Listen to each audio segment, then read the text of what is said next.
What's good, everyone? Welcome to another reading. This one is going to be about next. I don't know why I'm smiling in the introduction.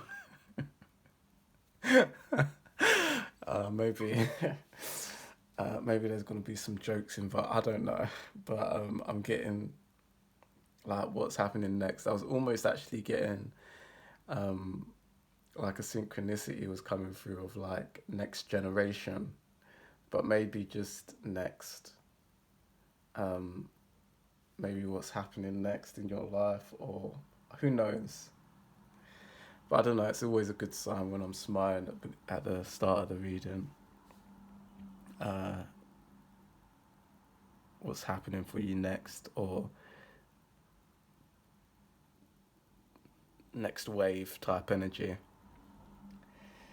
I'm going to get stuck into this one because I don't think there's any introduction needed. So, pile number one, pile number two, pile number three. I'm using my thick pen today, so there's going to be that minimalist, simple style coming through. I'll start off with pile number ones.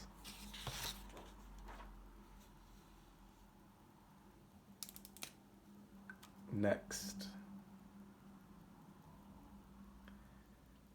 I feel like this is going to actually be quite messy, so bear with me. I'm just getting kind of almost pulsing coming through here.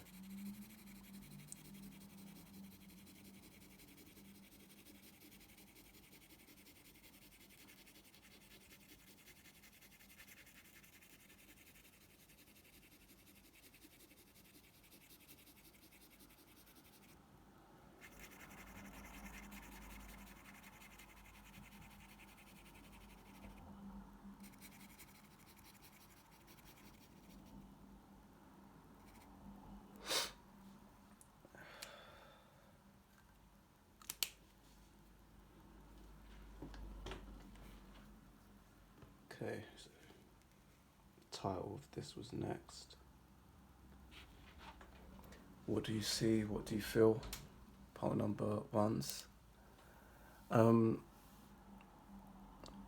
just to let you into my world while channeling that, it was so I was getting like a pulsing of energy. I almost felt like I had to hold my breath while doing it. How the energy was coming through. So I'm not sure if that's anything to do with this. Like maybe something to do. This might be for all piles, so we'll see. But I felt like almost something kind of adrenaline based next. This does remind me a little bit of some form of weapon. It's not the first time that I've had this kind of energy, but definitely the first time I've had this type of weapon drawn in this way. It reminds me of like those ninja weapons. So I've had that come through before, but not one that looks like this. It also reminds me of the eye, like an eye. And it reminds me of some form of tool, like I can see it like a blade. It reminds me of some form of blade. Maybe something that you hold, that you could hold and use as a weapon.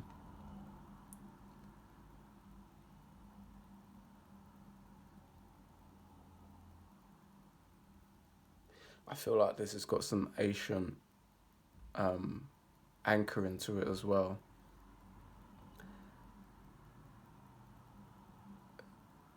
Like almost an ancient symbol.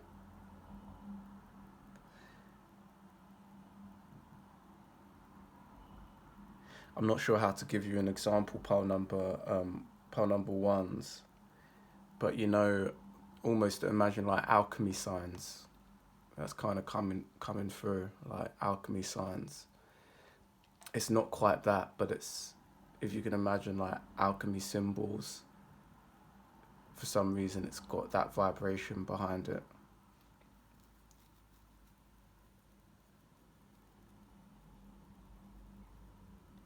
There is an energy here of also like just channeling generally.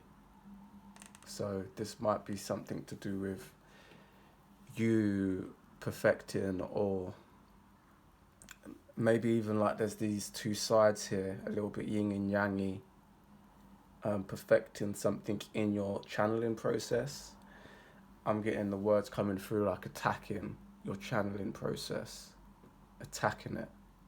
This could be like what I'm getting coming through now is you might be on some form of like momentum, some form of like on a roll. They say in English slang, like on a roll. You might be on a roll with something. Like you might be like churning something out. You might be in your flow. Yeah, because I'm getting almost like a propeller now. You know, a propeller on a like one of those old school aeroplanes. I'm getting a propeller now. So propeller. That's it. That's the green light from spirit. Pile number ones. You're propelling in something. You're propelling in something. So quite a short reading, but we got there quite quickly, so I'm not going to bleed it out. I hope there was something useful in there for you, pile number ones. If there was, please do remember to like, comment and subscribe, and I'll see you in the next one. Take care.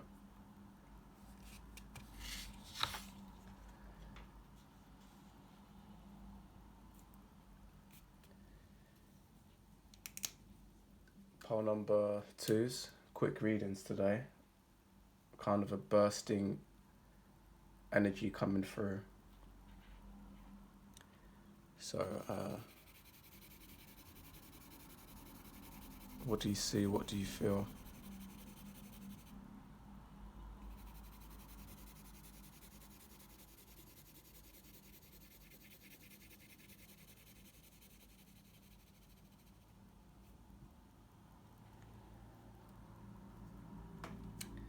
Interesting. This reading would also work, I feel, like rotated. It would work in different directions. We're going to keep it that way for now. It reminds me of a leaf. I'm not sure what you see, what you feel, pile number twos. There was something also quite beautiful about this tip here. It kind of reminded me of the top of a building. I'm not sure if that's the architect in me, but it reminded me of like almost like a skyscraper or a mosque. You call that like the spire of a building, especially in a church. In architecture, we call that the spire. So there could be kind of what's happening next for you here. There's definitely like in romance, you could say that these are two energies come in one. If that resonates with you, pile twos, it could be to do with that, like a romance. Definitely two energies come in here, and becoming one. But it could also be like hitting some form of point, like I feel like these readings today they're touching on kind of flow state a little bit. So this could be, for example, two things that you're working on coming into being one. A good example of this would be like me as an architect and me as kind of a spiritual whatever this is. I quite early on kind of realized that this would marry together beautifully in terms of spiritual architecture. So in my case, in my manifestation, I would like these two things to be architecture and spirituality coming together and creating some form of spiritual architecture. But for you, you might be, let's say, I'm trying to just think of completely random things. You might be like a hairdresser but then also you might be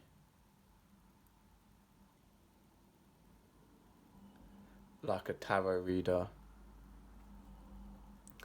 and you may start a new business where you ask people to send uh, a cutting of their hair, for example. I know this is starting to sound weird, but bear with me.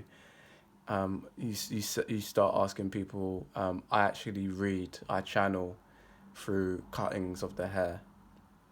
So people send you a piece of their hair or something, and you, I don't know, you cut it up, for example, and then however that lands, you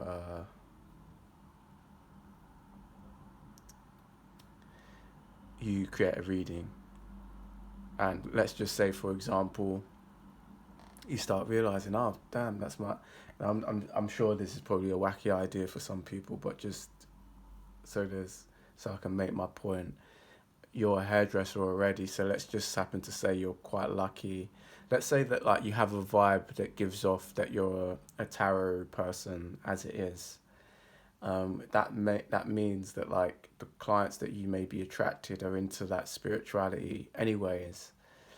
So what you realize there is that when you're cutting these people's hair, the waste material there is actually ready done.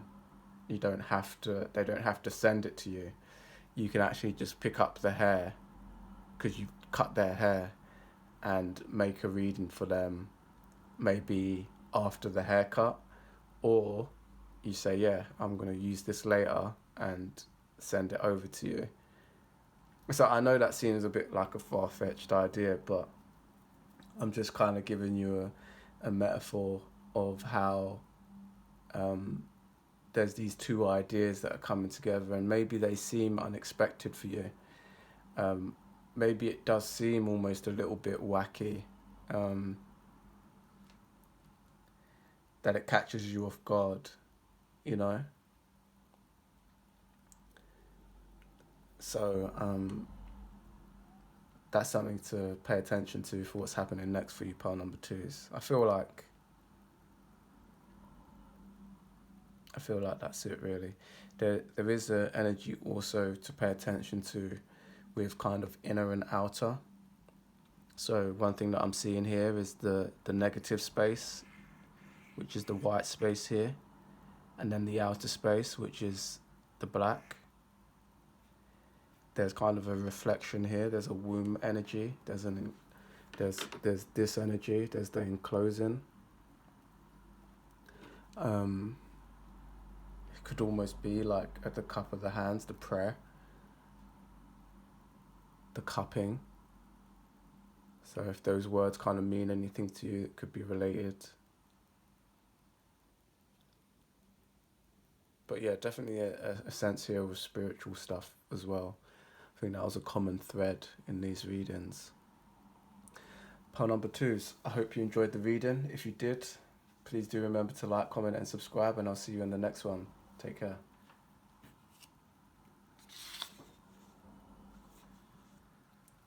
Pile number threes, kind of abstract, simple, sketchy type of readings today. Brace yourself.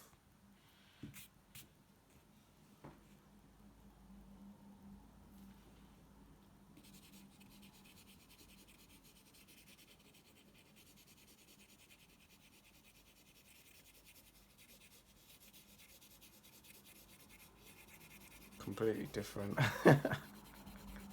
You must hear me say that a lot, pile threes, but wow. This is almost like writing.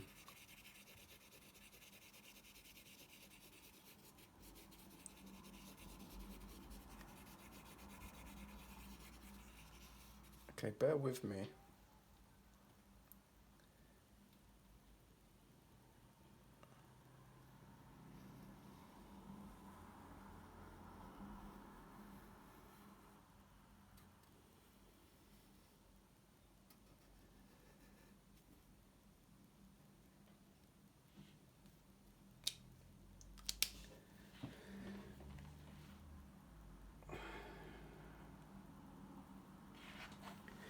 Okay, so that, I know that is very, very random. So, first of all, let's unpick that, because the style of how this came through was a lot more. So, on a positive note, this would be a lot more. Um, what's the word? Self-expressive. There was something that my pal threes are embracing here, which is a lot more that not giving a fuck energy. Wild. The negative energy of that would be reckless. It's this reminds me of the letter G, and this kind of rim here was kind of giving this recklessness a little bit of stability is not really the word, but like a boundary, a healthy boundary. Pile number three is this might really relate to you in terms of a relationship. This reminds me of one partner who's reckless and then another one who's like a bit more mature. Like on a toxic level, this could be almost a little bit like parenty. You know, when a woman's having to mother a man, and then when a man is having to father a girl or a woman. Sorry, that's on the toxic side, but on the healthy side, it's the same thing actually. It's just not toxic. Because I've come to realize there's many things that society deems as toxic, but sometimes they're just like necessary. I'll give you an example. Right? I've dated girls, for example, and let's just say they've had daddy issues, and the first thing that the mind wants to tell you is that that's wrong, and the way that that person is becoming dependent on you in that way is wrong. And you know what, to an extent, I'm not going to argue that it's wrong, but what I've come to realize with that as well is that sometimes someone just goes through something fucked up and they need help in that area. So, for example, for the girl who, let's say, has got daddy issues, and if everyone looks onto that person and goes, okay, she's got daddy issues, fuck her, like, that's her business, I'm not gonna mess around with her. If every situation she goes into and experiences that, it's just game over for her, for that person. And it's the same situation if she meets someone who is just as toxic as her dad. It's the same loop. Sometimes it takes a difference in order to help heal that person. Now, again, I'm not trying to say that you become, like, for any men who are listening to this, you're not becoming dependent on that person to fix them. You're not a fixer. But there is kind of, the world needs a little bit more of that, if you ask me. That sometimes, like, so that person might just have had a fucked up situation, and she might just need you to be that role for her, for that part of her life, to strengthen her up. So let's just say, like, every man that she's come to meet has been an arsehole to her, and she just needs some of that daddy love from her partner, even though it might not even be something that's said. It just plays out that way. And then what you do is you give that person what they need, but you build them up in a way which they can find it within themselves, and they can become more of a rounded person. That's all you have to do. Now, don't get me wrong here. Like, is it easier not to be with someone who's got those fucked up issues? Hell yeah. Of course it's easier to find someone who doesn't. But that's where the equation of like love comes in, right? That's where you start. That's where you say, okay, well, you love this person. You're willing to make a sacrifice for this person or help them in this area. And then the other thing is that people get confused about is that let's say the man on the other side is looking at this girl like, oh man, she's got daddy issues. Fuck that. And the man might not even realize that he's got issues. They may be daddy issues himself. They may be mummy issues. They may be issues around wealth. They may be issues around self-esteem, insecurities. They could be anything. And sometimes people in their own egos, that we're quick as humans to point the finger and go, okay, that person's got, you know, let's say whatever it is, daddy issues, mummy issues, whatever it is. And they don't even realize that saying of there's 10 fingers getting pointed back at them. And they don't even realize that that person can help them in the same way. So I think what the toxicity is when people become stagnant in this kind of dependent relationship, or if it's codependency, or if it's just some form of toxic dependency which just loops around and loops around. But there is actually sometimes a beautiful balance that you can get here where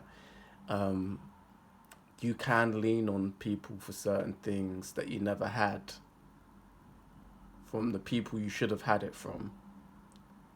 And in that process, you can build the person up to become stronger.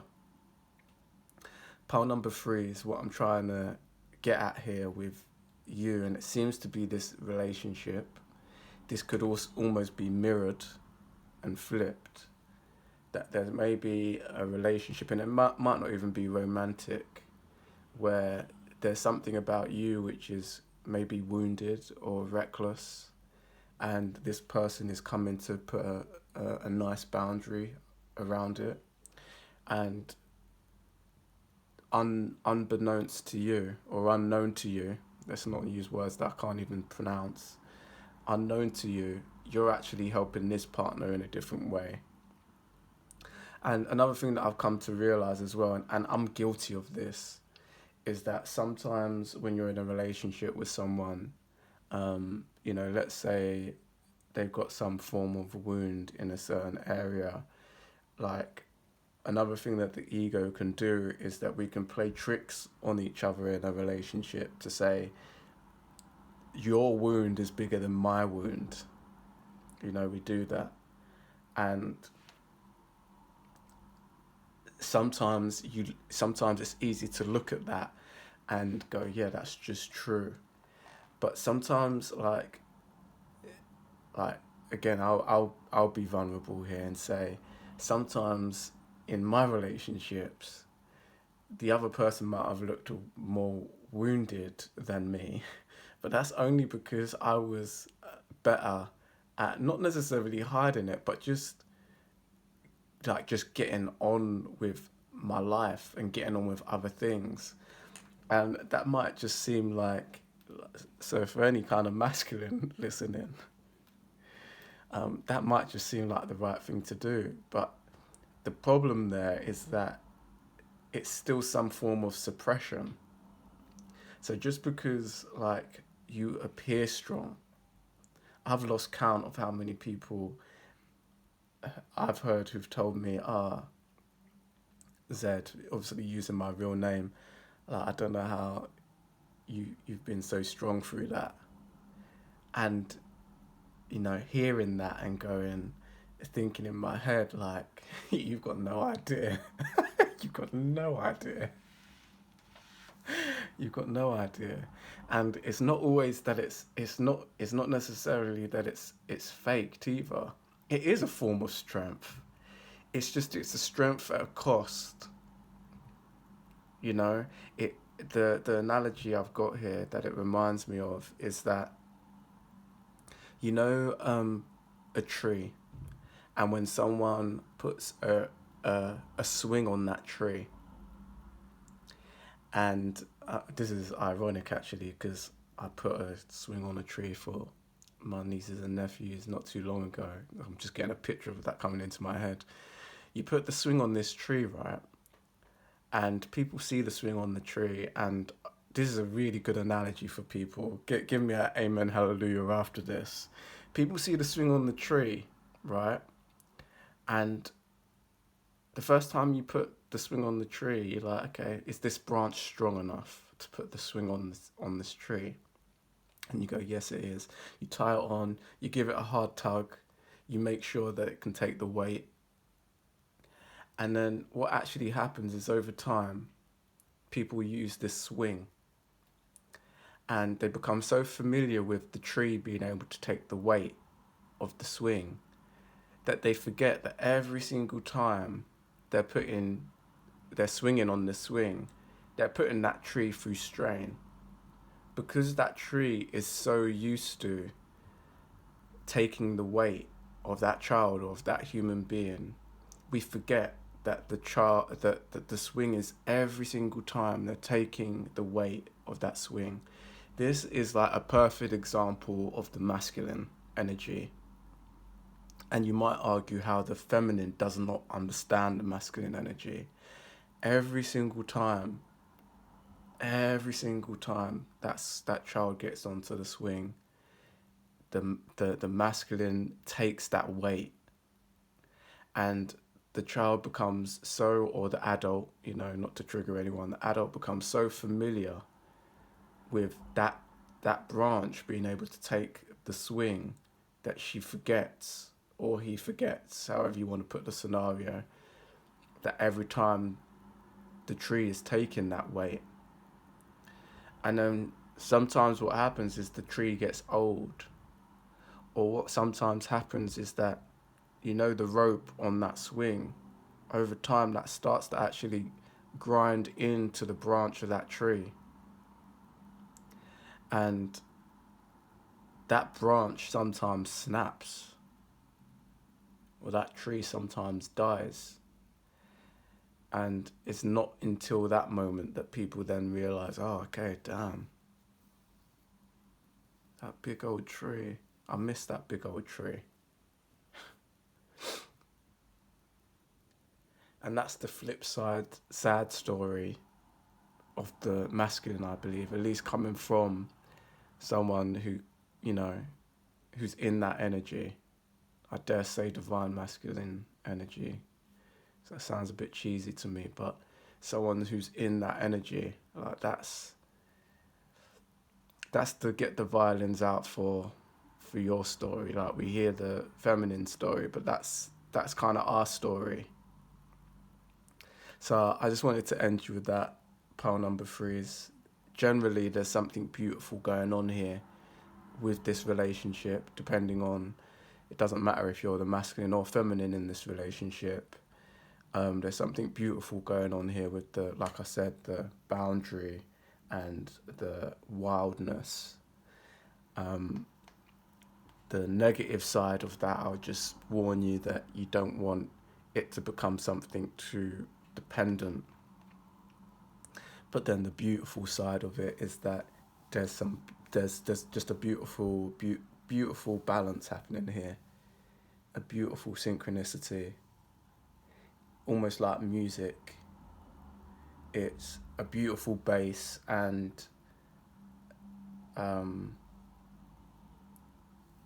melodic violins or something like that, Pile 3s, I hope you enjoyed it. If you did, please do remember to like, comment and subscribe. Check out the If You Pause website, ifyoupause.com, and I'll see you in the next one. Take care.